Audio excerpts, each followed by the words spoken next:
Hey, it's Dr. Joe. Common question I get all the time. What is the best way to prevent injuries before you work out? Whether you're weightlifting or going for a run or going for a bike ride, we're going to answer that question on today's video. So we've all been guilty at one point or another of rushing through a workout, right? We don't have a lot of time, we're hurrying around, we just got out of work. And what's the first thing we do when we're in a hurry for our workout is we chop out the warm-up, right? We figured, who needs a warm-up? We'll just go right to the workout. And it always ends badly, right? You always end up pulling a muscle, you tweak your neck, or you tweak your shoulder. Something always happens. And I've learned that over the years, because at 60 years old, I've been working out my entire life. I know better now, you know? Now, what do I consider a proper warm-up? It's usually a combination of some self-massage and some stretching. That's what I always consider like a proper warm-up. If I'm in a hurry, at the very least, what am I going to do? I'm going to do the self-massage work and focus in on the muscles that I'm working that day. So if I'm doing a chest workout and a shoulder workout, I'm going to make sure I self-massage and get blood flowing into my chest and shoulders. If I'm about to go for a run and I'm in a hurry, I'm going to at least self-massage and get blood flowing into the muscles around my Achilles tendon, my calves, and things like that.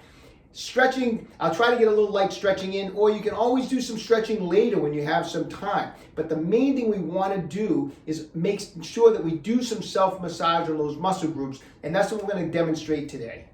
Okay, so I'm going to start by going over my self-massage routine that I do before I go out for a run or before I go on a brisk walk like in the trails down at the park. This is what I do before I go out. Now, everything I show you today, if you have no massage tools at home, just do the best you can using your knuckles, maybe your thumb, your fingers. My go-to instrument here is this handheld massager from OcraMed Health. It's got 2 spinning massage balls. I keep this in my gym bag. I take this everywhere because whether I'm lifting weights before I work a certain area of the body, this is what I use to get blood flow through the tissue, and before I go for a run, this is what I use. So I start by focusing in on where I have the most trouble if I don't warm up properly, and that's down in the calf area, the shins, the calf, the Achilles tendon, and that's what we're going to go over today, okay? So you have your calf muscles, the 2 main calf muscles, the gastrocnemius and the soleus, that come down and form that Achilles tendon that attaches into the heel here, okay? So I'm going to take the massager, I'm going to go down those calf muscles for a minute or two with some firm pressure. And what I like about this is I can actually go have the Achilles kind of right in the middle of this and go on each side of the Achilles as I come down here. And what I'll do is as I'm self-massaging, I'll kind of go up and down with my foot like that, just generate a little active motion, just like that. And I'll spend maybe 60 to 90 seconds. Then I'll come into the front. Now this is the muscles here on the front where people get shin splints. You know, sometimes people get it on the outside, the inside. Once again, you get one ball on each side of the shin bone here, and just self-massage all the way down towards the foot and all the way up towards the knee, 60 to 90 seconds. Next, as I just showed you, the muscle fibers are going in this direction, so now I can change my direction and do some cross-friction massage. So now I'm going to go over the tissue in this direction as where the fibers are going this way, and I'm going to generate even more blood flow by doing some cross-friction massage. And I'll going in this side direction like this. This feels really great before a run. And then I'll do the same thing here. I'll do some cross-friction on this tissue here in the front. And then you can even go kind of off to the side in the front here. Cross-friction massage, okay? 60 to 90 seconds or so. This is going to generate a tremendous amount of blood flow, and it's going to feel awesome in there, okay? Now, if you have some time and you have one who typically feels some stiffness in the knee or the hip, you can go over your knee and your hip with this. You can just go around the knee area, around the lower quads, right over the knee itself, the kneecap. Go below it, go above it. You can go behind here and get behind the knee, so you're on the upper gastrocnemius fibers here and the lower hamstring. And you can spend some time, like I said, self-massaging all the way up the quadriceps, the hamstrings, and into the glutes if that's a problem area for you. For me, I focus more down in here. That's my problem area if I don't warm up properly. But you can generate blood flow in any particular area.